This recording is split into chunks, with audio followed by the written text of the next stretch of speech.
ঠান্ডা লাগলে সর্দি বা কাশি হওয়াটা খুব স্বাভাবিক একটা ব্যাপার, কিন্তু এই সর্দি বা কাশি খুব স্বাভাবিক নিয়মে হয়ে থাকে। আমাদের শরীরের রোগ প্রতিরোধ ক্ষমতা স্বাভাবিক প্রতিবর্ত ক্রিয়ার মাধ্যমে এই দুটো ঘটনা ঘটায়। ব্যাপারটা কীরকম? আমাদের শ্বাসনালী বা রেসপিরেটরি সিস্টেমের মধ্যে যদি কোনো বিজাতীয় পদার্থ, এক্সটার্নাল কোনো সাবস্টেন্স বা বাহ্যিক কোনো বস্তু যদি ঢুকে গিয়ে থাকে, আমাদের রোগ প্রতিরোধ ক্ষমতা প্রতিবর্ত ক্রিয়ার মাধ্যমে ওটা শরীর থেকে বার করার চেষ্টা করে। এখন বিষয়টা যখন আমাদের বাচ্চাদের বা আমাদের সন্তানদের, তখন একটু বেশি হাঁচি বা কাশি হলে আমাদের টেনশন হওয়াটা স্বাভাবিক। আমরা ডাক্তারের কাছে নিয়ে যাই, ডক্টর মেডিসিন দেয়। কিন্তু এক্ষেত্রে আমাদের দুটো বিষয় খুব খেয়াল রাখাটা দরকার বা মাথায় রাখাটা দরকার। প্রথমত, নর্মালি ডক্টর অ্যান্টিবায়োটিক প্রেসক্রাইব করে। এই অ্যান্টিবায়োটিক কিন্তু অ্যাকচুয়ালি সর্দি বা কাশির ক্ষেত্রে কোনো ভূমিকা থাকে না। অ্যান্টিবায়োটিকের প্রধান ভূমিকা হলো যাতে ব্যাকটেরিয়াল গ্রোথ বা ইনফেকশন না হয়, সেটাকে প্রতিহত করা বা নষ্ট করা।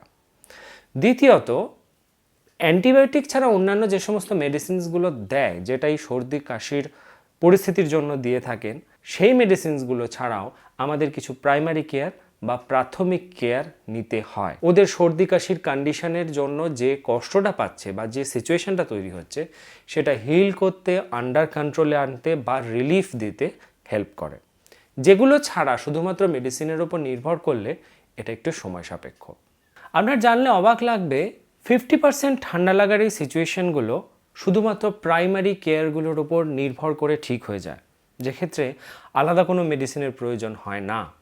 প্রয়োজন হয় আমাদের সময় এবং ধৈর্যর। এবার মূল বিষয়ে যদি আসি, যেটা আমাদের মুখ্য আলোচ্য বিষয়, সেটা হচ্ছে বাচ্চাদের কাশি। সেক্ষেত্রে কাশি কিন্তু প্রধানত দুরকম হয়। একটা হচ্ছে ড্রাই অর্থাৎ শুকনো কাশি, আর একটা হচ্ছে ওয়েট বা যেখানে কফ তৈরি হচ্ছে। প্রসঙ্গত বলে রাখি, ড্রাই কফের থেকে কিন্তু ওয়েট কফ বা যেখানে কফ তৈরি হচ্ছে, সেটা কিন্তু অনেক ভালো সিচুয়েশন বা অনেক বেটার সিচুয়েশন, যেক্ষেত্রে শরীর স্বাভাবিকভাবে স্বয়ংক্রিয়ভাবে শ্বাসনালীর কাজ চালিয়ে যাওয়ার জন্য মিউকাস তৈরি করে। স্বয়ংক্রিয়ভাবে সেই ফাংশনটা যখন নষ্ট হয়, তখন স্বাভাবিকভাবেই লাংস বা শ্বাসনালীর কোনো অংশে কোনো প্রকার ইনফেকশন বা ইনফ্লামেশন হয়ে থাকলে সেটাকে আন্ডার কন্ট্রোলে আনার জন্য অতিরিক্ত মিউকাস বা কফ তৈরি করা শুরু করে। অর্থাৎ আপনার বডি কিন্তু প্রপারলি ফাংশন করছে।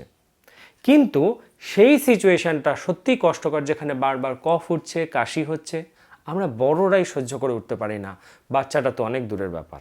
একটা বাচ্চার মোটামুটি 8 থেকে 10 বছর বয়সে গিয়ে ওর ইমিউনিটি বা রোগ প্রতিরোধ ক্ষমতা সঠিকভাবে ডেভেলপ করতে পারে। তার আগেই কিন্তু এই প্রাইমারি কেয়ারগুলো যথেষ্ট কেয়ারফুলি এবং শিডিউলভাবে নিয়মানুবর্তিতার মধ্যে থেকে দিতে পারলে ওদের এই সিচুয়েশনগুলো আন্ডার কন্ট্রোলে আসবে।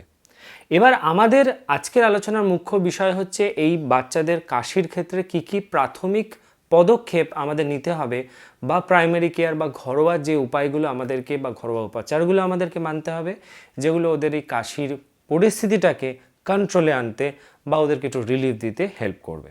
এবারে বাচ্চাদের প্রাইমারি কেয়ারের ক্ষেত্রে বিষয়টা যখন 6 মাসের নিচে বাচ্চাদের ক্ষেত্রে এসে দাঁড়িয়ে যাচ্ছে, 6 মাসের নিচের বাচ্চাদেরও এরকম ঠান্ডা লাগার অনেক সিচুয়েশন দাঁড়ায়, কিন্তু সেখানে আমরা বাইরের কোনো খাবার বা পথ্য অনেক ক্ষেত্রেই দিতে পারি না, কারণ সেই সময়টাতে ইট ইজ রেকমেন্ডেড যে শুধুমাত্র ব্রেস্ট ফিডিংয়ের ওপরেই নির্ভর করবে। সেই জন্য বাচ্চা অসুস্থ হলে বা কাশি হলে একটু সাবধানতা অবলম্বন করে ব্রেস্ট ফিডিং বা টাইমে টাইমে ফিডিংটাকে কিন্তু খেয়াল রাখতে হবে। এটাকে কোনোভাবে অফ করলে হবে না। দ্বিতীয়, 6 মাসের নিচে বাচ্চাদের ক্ষেত্রে গার্গেল ডেফিনেটলি করাতে পারবেন না, সেক্ষেত্রে ভেপার নেওয়ানো যায়। ভেপার মেশিনটা রেখে তার থেকে 1.5-2 ফুট দূরে নিয়ে গিয়ে বাচ্চাকে যদি বাবা অথবা মা যে বাষ্পটা উঠছে, বাষ্পটা অনেকটা উপরে উঠে গিয়ে যে গরম অনুভূতিটা দিচ্ছে, সেখান থেকেও রিলিফ হতে পারে। তবে এটা যদি রিস্কি মনে হয়, আরেকটা অপশান আছে। বাড়িতে যদি গিজার থাকে, জলটা গরম করে কলটা খুলে দিন, যে জলটা পড়ছে ওখান থেকে যে বাষ্পটা উঠছে, সেই বাষ্পটা বাথরুমটা বন্ধ করে ভেতরে আপনি বাচ্চাকে নিয়ে গিয়ে সেই বাষ্পটা বা সেই গরমের মধ্যে ধরলে ওরা অনেকটা রিলিফ পায়। তবে এই ভেপারের সিচুয়েশনটা যদি আপনার রিস্কি মনে হয়, এক্ষেত্রে কুল মিস্ট হিউমিডিফায়ার কিন্তু আপনাকে ডেফিনেটলি, আপনার বাচ্চাকে ডেফিনেটলি রিলিফ দেবে।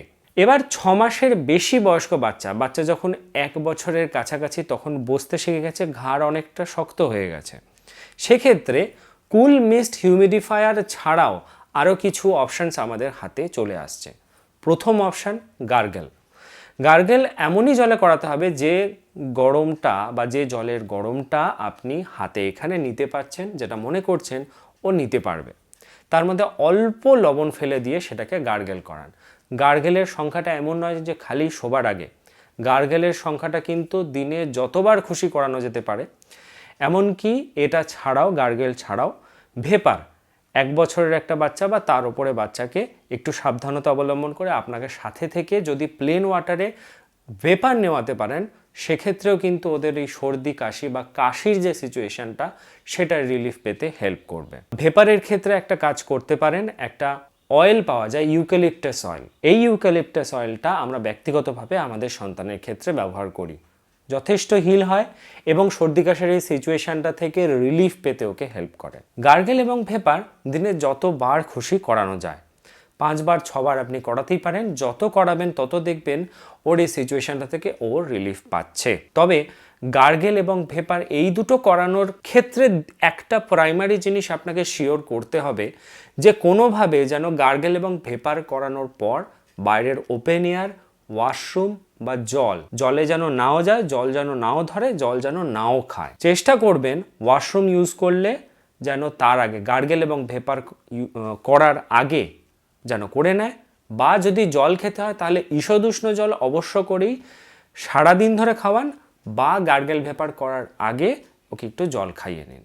গার্গেল, ভেপার এবং কুল মিস্ট হিউমিডিফায়ার, এই 3টে বিষয় ছাড়া বা এই 3টে প্র্যাকটিস ছাড়াও আরেকটা বিষয় মাথায় রাখবেন, ডেজার্ট বা ফ্রুট জুস এই সময় দেবেন না। এছাড়াও কিছু নেকটার ফুডস আছে, যেমন আপেল, কমলা লেবু, আনারস, সবেদা, যেগুলোতে সুগার কন্টেন্ট অনেক বেশি থাকে। অনেক ফলে সুগারের পরিমাণ বেশি থাকে বা মিষ্টি বেশি থাকে, গ্লুকোজটা বেশি থাকে। এই ফলগুলো এই সময় যদি আপনি আপনার বাচ্চাকে দেন, তাহলে কিন্তু সর্দি কাশির যে কষ্টটা সেটা বেড়ে যাবে, কমবে না, বেড়ে যাবে। ডেফিনেটলি সিচুয়েশানটা ঠিক হয়ে গেলে তারপরে যত খুশি দিতে পারেন, কিন্তু এই নেকটার ফুড, ফ্রুট জুস এবং যে কোনো টাইপের ডেজার্ট, সেগুলো কিন্তু এই সময় অ্যাভয়েড করবেন। এবার এগুলো ছাড়াও দুটো বিশেষ বিষয় বাচ্চাদের কাশির সিচুয়েশানটাকে ইমপ্রুভ করতে হেল্প করে। প্রথমটা হচ্ছে কাড়া, দ্বিতীয়টা হচ্ছে এক ধরনের তেল। কাড়া, যেটা প্রত্যেক দিন আমরা সকালবেলা ঘুম থেকে ওঠার পর, ওয়াশরুম ঘুরে আসার পর আমরা ওকে তৈরি করে দিতাম, ও আস্তে আস্তে জিনিসটা চায়ের মতন এক সিপ করে খেত। এই কাড়া তৈরি করতে বিশেষ কিছু ইনগ্রেডিয়েন্টস বা উপাদান লাগে, যেগুলোকে খুব সহজেই আপনি আয়োজন করতে পারবেন এবং এগুলোর কাশির সিচুয়েশনটাকে আন্ডার কন্ট্রোলে আনতে হেল্প করবে। কাড়া তৈরি করতে যে দ্রব্যগুলো দরকার সেগুলো হলো মধু, লবঙ্গ, গোলমরিচ, তেজপাতা, আদা, বাসক পাতা, যদি লাল বাসক পাওয়া যায় তাহলে খুবই ভালো, আর তালমিছরি। একটি পরিষ্কার পাত্রে অর্ধেকটা জল নিয়ে তার মধ্যে সমস্ত উপাদানগুলো দিয়ে দিতে হবে। দুটো জিনিস দেওয়া যাবে না, একটা হচ্ছে মধু আর একটা হচ্ছে তালমিছরি। তবে আদাটা দেওয়ার সময় গ্রেটারে ভালোভাবে গ্রেট করে দিতে হবে। এবার এই যে স্টিলের পাত্রটা যেখানে অর্ধেকটা জল দেওয়া হয়েছিল এবং মধু আর তালমিছরি বাদে সমস্ত উপাদানগুলো দিয়ে দেওয়া হয়েছিল, এটাকে ওভেনে বসাতে হবে। ওভেনে বসিয়ে ততক্ষণই ফোটাতে হবে যতক্ষণ না এই জলের পরিমাণটা অর্ধেক বা তার নিচে চলে যায়।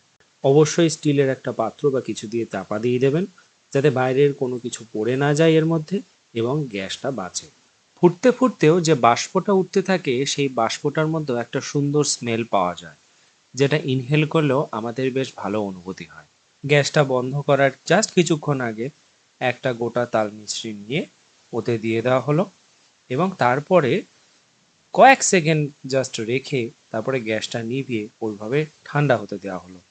মিশ্রণটি ঠান্ডা হয়ে গেলে তারপরে যে পাত্রে আপনি আপনার বাচ্চাকে দেবেন তাতে একটি ছাঁকনির মাধ্যমে ছেঁকে নিন।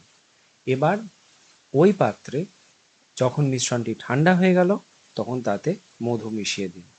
আমরা এখানে যেহেতু আপনাদেরকে দেখাচ্ছি সেই জন্য সম্পূর্ণ মিশ্রণটি ঠান্ডা হয়ে যাওয়ার আগেই মধুটা মিশিয়ে দিলাম, কিন্তু চেষ্টা করবেন যতটা ঠান্ডা করা যায় মিশ্রণটিকে তারপরে যেন মধু মেশানো হয়।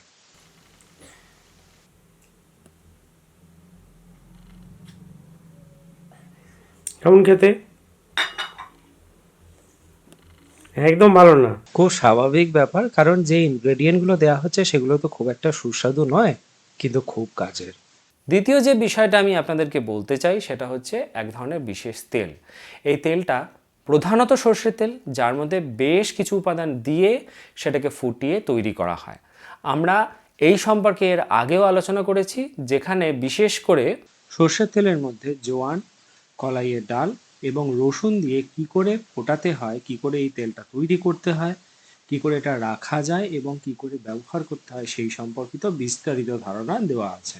ওই ভিডিওটার লিঙ্কটা আমি ডেসক্রিপশন বক্স এবং আই বাটনে ছাড়ব। দুটোই আপনাদের ক্ষেত্রে খুবই উপাদায়ী হবে, খুবই উপকার করবে ওদের এই কাশির সিচুয়েশনটাকে আন্ডার কন্ট্রোলে আনতে। আশা করব এই প্রত্যেকটা বিষয় আপনাদের সন্তানের কাশির সিচুয়েশনটাকে আন্ডার কন্ট্রোলে আনতে হেল্প করবে। ভিডিওটা ভালো লাগলে অবশ্যই লাইক করবেন, চ্যানেলটাকে সাবস্ক্রাইব করে অল নোটিফিকেশনে ক্লিক করলে আমাদের প্রতি রবি এবং বুধবারে চাইল্ড কেয়ারের যে বিষয়গুলোর আপডেট সেগুলো আপনাদের কাছে সঠিক সময়ে পৌঁছাতে থাকবে।